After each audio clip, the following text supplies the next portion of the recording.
চুলায় 7-8 কেজি পেশাব করে ওদের মুখ খান। ইনশাআল্লাহ বলেন।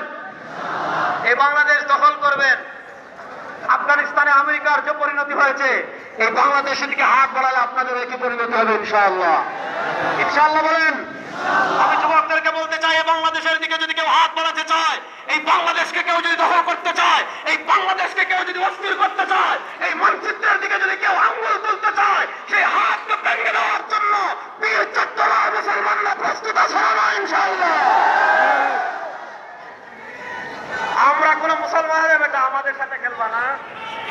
আরে আমরা তো সেই জাতি, মাত্র 313 জন 1000-এর বিরুদ্ধে খেলেছি বদরে। আমরা তো সেই জাতি যারা মাত্র 3000 জন 50,000-এর বিরুদ্ধে খেলেছে মুতায়। আমরা তো সেই জাতি যারা মাত্র 10,000 1.5 লাখের বিরুদ্ধে খেলেছে ইয়ারমুকে। আমরা তো সেই জাতি 50,000 যারা 3 লক্ষের বিরুদ্ধে খেলেছে কাদসিয়ায়। আরে ভারতকে বলবো, তোমাদের সৈন্য বেশিও থাকতে পারে, তোমাদের অস্ত্র বেশি থাকতে পারে, কিন্তু আমাদের একটা অস্ত্র আছে, সেই অস্ত্র হলো আল্লাহু আকবার। ওই আল্লাহু আকবার তরিকে ভারতের রাম মন্দির আমার মসজিদ হবে, আমার মসজিদ হবে ইনশাআল্লাহ। তাহলে এবার ভালো করে বুঝেন, তরবারির যুদ্ধে তারা আমাদের সাথে কখনো পারে নাই।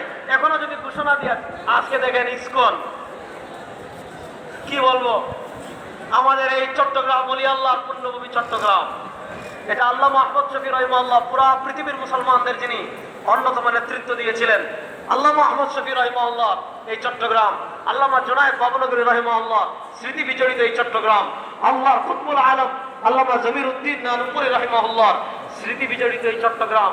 এই চট্টগ্রামের আদালতে তারা প্রকাশ্যে দিবালুকে আমার এক মুসলিম ভাইকে তারা জবে করে হত্যা করেছে ইসকন। আমি ওই দিন ঢাকায় বলেছি যে ইসকন আমাদের হাতের ময়লা। হাতের ময়লা বুঝেন? হাতের ময়লা পরিষ্কার করতে 2 মিনিট লাগে না, ইসকনকে কিচ্ছু করা লাগবে না। আমরা বাংলাদেশের মুসলমানরা যদি পেশাব করি, ইসকনকে ওই দিল্লিতে পড়বে। দেখেন, আমরা একটা কথা খুব ভালো করে বুঝেন মুসলমান, ধর্মীয় সম্প্রীতি আমাদের দেশে আমরা যে পরিমাণ রক্ষা করি, পৃথিবীর কোন রাষ্ট্রের নজির পাবেন না। আপনি এখান থেকে যাবেন মেইন রাস্তা দিয়ে, আপনি হাটাজারি মাদ্রাসায় গেলে দেখবেন, হাটাজারি মাদ্রাসা বাংলাদেশের সবচেয়ে বড় মাদ্রাসার একটা, উম্মুল মাদারিস আমাদের। হাটাজারি মাদ্রাসার মসজিদের মিম্বর আর হিন্দুদের মন্দিরের একসাথে।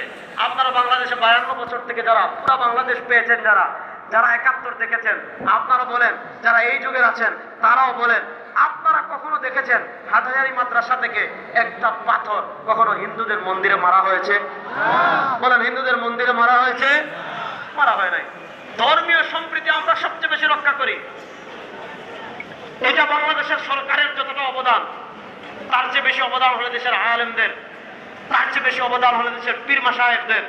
তারা মানুষদেরকে বুঝিয়েছেন, শান্তির বার্তা দিয়েছেন, মানুষ খুব শান্ত আছে, কোনো সমস্যা নাই, কোনো মন্দিরের উপর কখনো হামলা করা হয় নাই। 5 আগস্টে যখন ফ্যাসিস্ট আওয়ামী লীগের বিদায় হলো, 5 আগস্টে যখন ফ্যাসিস্ট আওয়ামী লীগের পতন হলো, মানুষ মনে করেছিল আওয়ামী লীগ হিন্দু লীগ হয়ে মন্দিরে আক্রমণ করে এদেশে ধর্মীয় দাঙ্গা লাগাতে পারে।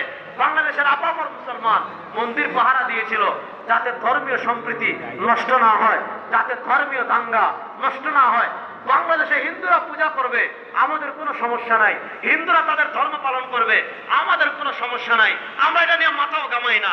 রাষ্ট্র তাদের নিরাপত্তা দিবে, তারা যেভাবে ইচ্ছা তাদের ধর্ম পালন করবে। কিন্তু ভালো করে বুঝেন, সাধারণ হিন্দু আর ইসকন এক কথা নয়, সাধারণ হিন্দু আর উগ্র হিন্দু এক কথা নয়। বাংলাদেশের হিন্দুরা, আমরা যেহেতু সংখ্যাগরিষ্ঠ মুসলমান, বাংলাদেশের হিন্দুরা আমাদের মুসলমানদের কাছে আমানত, তাদের কেউ ক্ষতি করবে মুসলমানরা থাকতে দিবে না, মুসলমানরা হতে দিবে না, তাদের দিকে কেউ হাত তুলবে, মুসলমান তাদের নিরাপত্তা দিবে।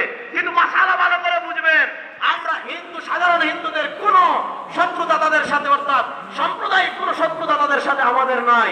কিন্তু পরিষ্কার বলছি যে ইসকন ফরিদপুরে আমার মধুখালীতে 2 জন মুসলমানকে পিটিয়ে খুন করেছে, আমার ভাই আরিফকে চট্টগ্রামের আদালতে হত্যা করেছে। আজকের এই চট্টগ্রামের নানুপুরের ময়দান থেকে পরিষ্কার ঘোষণা করছি, ওই ইসকনকে বাংলাদেশে আমরা আর থাকতে দেব না, দেব না, দেব না। আগামী 1 মাসের ভিতর বাংলাদেশে ইসকনকে নিষিদ্ধ করতে হবে। আরে যদি জিএমবিকে নিষিদ্ধ করা হয়, যদি হিজবুত তাহরিরকে নিষিদ্ধ করা হয়, যদি বাংলা ভাইকে নিষিদ্ধ করা হয়, যদি আব্দুর রহমানকে নিষিদ্ধ করা হয়, উগ্রবাদিতার দায়ে যদি মুসলমান সংগঠনগুলোকে নিষিদ্ধ করা হয়,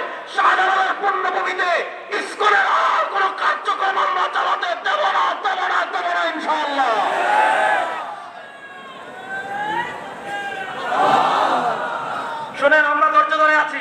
খুব ভালো করে বুঝেন, আমার ভাইকে যারা হত্যা করেছে, এমন নৃশংস ঘটনা বাংলাদেশে আর হয় নাই। আপনারা কি মনে করেছেন এখন আওয়ামী লীগের আমল? আর আওয়ামী লীগের সময় আমার ভাইকে হত্যা করে তারা টিকতে পারে নাই।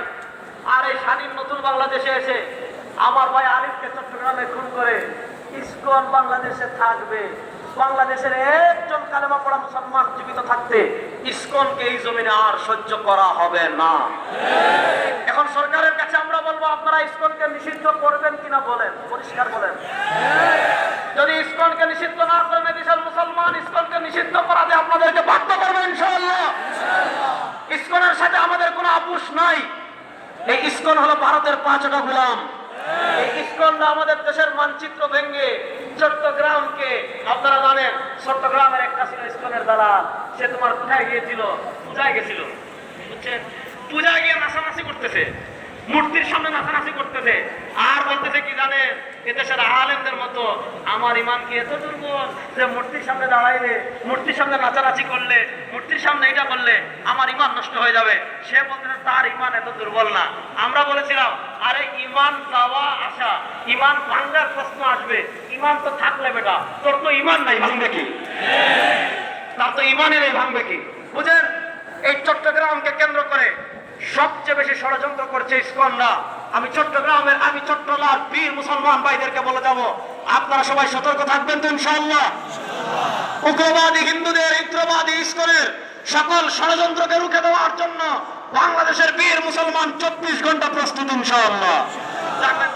আমি বলছিলাম সৈয়দ আবুল হাসান নদভী রাহিমাহুল্লাহর কথা, যে একটা যুদ্ধ সরাসরি খেলায় তারা পারবে না।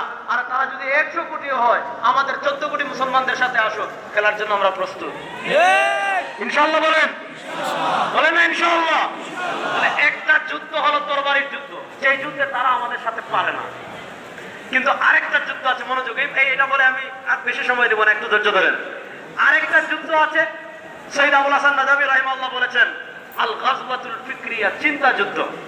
চিন্তা যুদ্ধ মানে কি? অর্থাৎ মুসলমানদের চিন্তার বদ্ধমূলে আঘাত করতে হবে, মুসলমানদের শিকড়ে আঘাত করতে হবে। মুসলমানদের শিকড়ে কেমনে আঘাত করবে? মুসলমানদের চিন্তায় কেমনে আঘাত করবে? মুসলমানদের শিকড়ে এবং চিন্তায় আঘাত করার জায়গা হলো মুসলমানদের ভিতরে এমন একটা সিস্টেম চালু করে দাও, মুসলমানদের ভিতরে এমন একটা আবহাওয়া চালু করে দাও, মুসলমানদের ভিতরে এমন একটা পরিবেশ তৈরি করো, যেই পরিবেশে যারা বড় হবে তার নাম হবে আব্দুল্লাহ, তার নাম হবে আব্দুর রহমান, তার নাম হবে আহমদ, তার নাম হবে মোহাম্মদ, তার নাম হবে খালিদ, তার নাম হবে রেজাউল করিম, তার নাম হবে আব্দুর রহমান, তার নাম হবে আব্দুল সত্তার, তার নাম হবে আব্দুল কুদ্দুস। অর্থাৎ তার মধ্যে শুধু ইসলাম নামেই থাকবে, নামের বাহিরে তার ব্যক্তি জীবনে ইসলাম থাকবে না, তার পারিবারিক জীবনে ইসলাম থাকবে না, তার রাজনীতিতে ইসলাম থাকবে না, তার সংবিধানে ইসলাম থাকবে না, তার সংসদে ইসলাম থাকবে না, তার বিচার ব্যবস্থায় ইসলাম থাকবে না, তার আদালতে ইসলাম থাকবে না, তার ব্যবসায় ইসলাম থাকবে না, তার অর্থনীতিতে ইসলাম থাকবে না। অর্থাৎ ইসলামটা শুধু তার মধ্যে নামেই থাকবে, তার নাম হবে আব্দুল্লাহ, তার নাম হবে আব্দুর রহিম, শুধু ইসলামটা নামে থাকবে, নামের বাহিরে আর কিচ্ছু ইসলাম তাদের মধ্যে থাকবে না। এই ইসলামটা আমাদেরকে শিখিয়ে গিয়েছে ব্রিটিশ। খুব মনোযোগ দিয়ে যুবকরা বুঝবা, ব্রিটিশরা আমাদেরকে কি ইসলাম শিখাইছে? ব্রিটিশরা শিখাইছে ইসলাম মানে কি? পুরুষ করবা।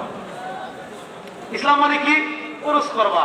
বছরে একবার বাবার দরবারে গরু নিয়ে আসবেন, ছাগল নিয়ে আসবেন, মহিষ নিয়ে আসবেন, নাচানাচি করবেন, গান বাজনা করবেন, কবরে সিজদা দিবেন, বিরিয়ানি খাবেন, পুকুরে নেমে গোসল করবেন, বাস এটাই হলো ইসলাম। তারা শিখিয়েছে ইসলাম মানে মাদারে উরুস করা, ইসলাম মানে জিলাপি খাওয়া, ইসলাম মানে বাবার সিজদা দেওয়া, ইসলাম মানে চোখ বন্ধ করে মাজারে পড়ে থাকা, ইসলাম মানে শুধু মসজিদে নামাজ পড়া, ইসলাম মানে শুধু খানকায় থাকা।